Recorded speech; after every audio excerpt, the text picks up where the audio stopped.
نحمده ونصلي على رسوله الكريم أما بعد بسم الله الرحمن الرحيم عن أبي هريرة رضي الله عنه قال قال رسول الله صلى الله عليه وسلم أفضل الصيام بعد رمضان شهر الله المحرم وأفضل الصلاة بعد الفريضة صلاة الليل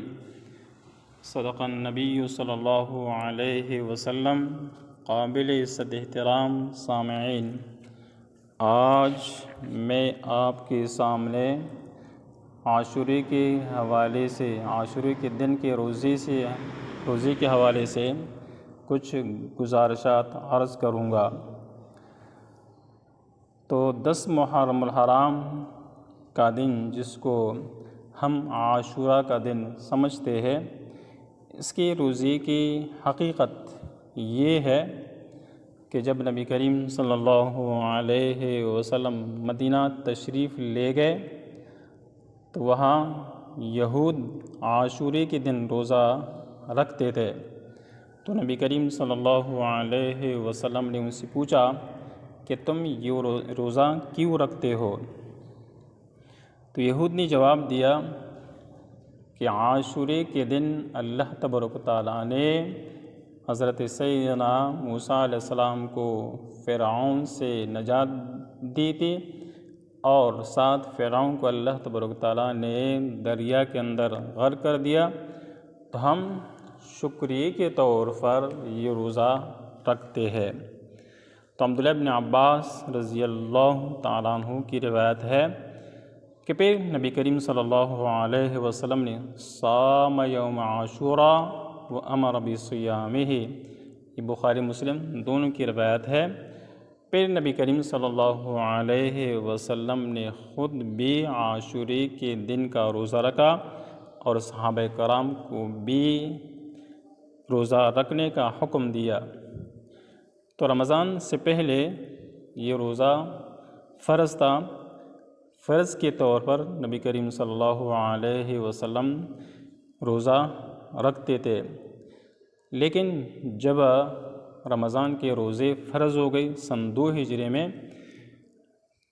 پھر عاشورے کے دن کا جو فرضیت تھا وہ منسوخ ہو گیا۔ ابھی اس روزے کا استحباب، سنتیت باقی ہے، اور اس کا بہت بڑا ثواب بھی احادیث کے اندر موجود ہے، جو نبی کریم صلی اللہ علیہ وسلم نے ارشاد فرمایا کہ فرض روزوں کے بعد سب سے بہترین روزہ اللہ تعالیٰ کے مہینے محرم کا روزہ ہے، اور فرض نماز کے بعد جو سب سے بہترین نماز ہے وہ تہجد کی نماز ہے۔ تو اس حدیث کے اندر مطلق محرم کے روزوں کو افضل قرار دیا ہے کہ رمضان کے بعد اگر کوئی روزہ سب سے افضل ہے، سب سے بہتر ہے، اعلیٰ ہے، وہ محرم کا روزہ ہے۔ اور نمازوں میں فرض نماز کے بعد اگر کوئی بہترین نماز ہے وہ نماز تہجد ہے، تو اس میں صرف افضلیت کا تذکرہ ہے، جبکہ ایک دوسری حدیث کے اندر نبی کریم صلی اللہ علیہ وسلم نے اس کی ثواب کا تعین بھی کیا ہے کہ ابو قتادہ رضی اللہ تعالیٰ عنہ سے روایت ہے کہ نبی کریم صلی اللہ علیہ وسلم سے عاشورے کے دن کے روزے کے بارے میں پوچھا گیا، تو آپ صلی اللہ علیہ وسلم نے ارشاد فرمایا کہ گزشتہ 1 سال کے گناہوں کا کفارہ ہوگا، یعنی جو شخص عاشورے کے دن کا روزہ رکھے تو اس کا اتنا بڑا ثواب ہے کہ گزشتہ 1 سال صغیرہ گناہوں کے لیے کفارہ بن جاتا ہے، یعنی 1 سال کے گناہ اللہ تبارک و تعالیٰ معاف فرماتے ہیں۔ اتنا عظیم ثواب رکھتا ہے، عمل کم ہے لیکن ثواب بہت زیادہ ہے کہ اللہ تعالیٰ آپ کے 1 سال کے گناہوں کو معاف کرتے، اس کی مغفرت فرماتے ہیں۔ لہٰذا اس کے اہتمام کرنا چاہیے، لیکن ساتھ یہ بھی ضروری ہے کہ نبی کریم صلی اللہ علیہ وسلم سے صحابہ کرام نے سوال کیا کہ عاشورے کے دن تو یہود روزہ رکھتے ہیں، تو نبی کریم صلی اللہ علیہ وسلم نے ان کے ساتھ مشابہت سے بچنے کے لیے ارشاد فرمایا، اگر میں اگلے سال زندہ رہا تو 9 محرم الحرام کا روزہ بھی ساتھ ملا دوں گا تاکہ یہودیوں کے ساتھ مشابہت ختم ہو جائے۔ تو 9 محرم الحرام کا روزہ بھی ساتھ رکھنا چاہیے، اگر کوئی 9 کا نہ رکھ سکے تو 11 کا رکھے۔ لیکن ایک دوسری بات کی وضاحت بھی ضروری ہے کہ آج کل یہود 10 محرم الحرام عاشورے کا روزہ نہیں رکھتے ہیں، تو اگر کوئی شخص صرف عاشورے کے دن 10 محرم الحرام کا روزہ رکھے تو انشاءاللہ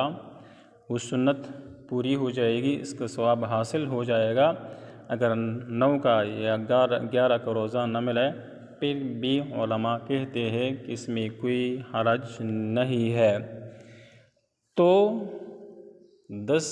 محرم الحرام عاشورے کا دن یہ روزے کا دن ہے،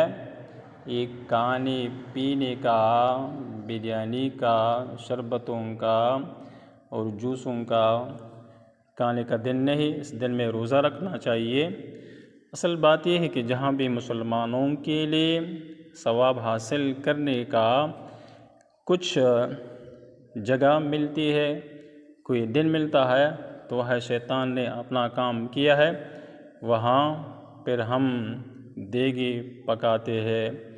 اور حلیم پکاتے ہیں۔ نتیجہ یہ ہوتا ہے کہ رات بھر جاگتے ہیں اور دن پھر روزہ رکھنے سے محروم ہوتے ہیں، اس لیے کہ جو محنت ہم نے کی ہے وہ حلیم کے کھانے پر ضائع کرتے ہیں اور پھر حلیم کھاتے ہیں، روزہ رکھنے سے محروم ہو جاتے ہیں۔ لہٰذا میں تمام سامعین سے درخواست کرتا ہوں کہ 10 محرم الحرام کے روزے کا اہتمام کرے، روزہ رکھے۔ اگر کوئی 10 محرم الحرام کا اہتمام نہیں رکھ سکتا ہے تو ان خرافات سے بھی آپ نے آپ کو بچایا، جس کا دین کے ساتھ کوئی تعلق نہیں ہے۔ امام حسین رضی اللہ تعالیٰ عنہ نے کربلا کے میدان میں دیگے نہیں پکائے ہیں۔ 9 محرم الحرام کی رات پوری رات و عبادت میں مصروف تھے، اور 10 محرم الحرام کے دن انہوں نے اپنی قربانی اور اپنی پوری خاندان کی قربانی پیش کی، خون بہایا۔ وہ خون بہاتے تھے، ان کا اس دن روزہ تھا، لڑائی ہو رہی تھی، لیکن ہم اس دن خوشیاں مناتے ہیں، دیگے پکاتے ہیں، کھاتے ہیں، پیتے ہیں۔ تو یہ عشق کا تقاضا نہیں کہ وہ بھوکا رہے ہم کھائے، وہ پیاسا رہے ہم پیے۔ عشق کا تقاضا یہ ہے کہ محبوب جو کام کرے وہ کام بھی ہم کریں۔ تو امام حسین رضی اللہ تعالیٰ عنہ باطل کے مقابلے میں کھڑے تھے، جان کی قربانی دی، اپنے پوری خاندان کی قربانی دی۔ اگر ہم ان کے ساتھ محبت کرنا چاہتے ہیں تو ہمیں بھی پیاسے ہونی چاہیے، ہمیں بھی بھوکا ہونا چاہیے، ہمیں روزہ رکھنا چاہیے، ان کے لیے دعا کرنی چاہیے۔ اور محبوب پر ظلم ہو رہا ہے، وہ پانی بند ہے، کھانا بند ہے، اور ہم یہاں کھانے کا اہتمام کرتے، تو آپ خود فیصلہ کریں کہ کون سی محبت ہے جو ہم کرتے ہیں۔ تو محبت تو وہ ہے کہ محبوب جو کام کرے ہم بھی وہ کام کریں۔ اللہ تبارک و تعالیٰ ہم سب کو سمجھنے اور دین کی تقاضوں کو پورا کرنے کی توفیق عطا فرمائے، یہ پیغام عام کرے تاکہ لوگوں کو اس روزے کی اصل حقیقت معلوم ہو جائے۔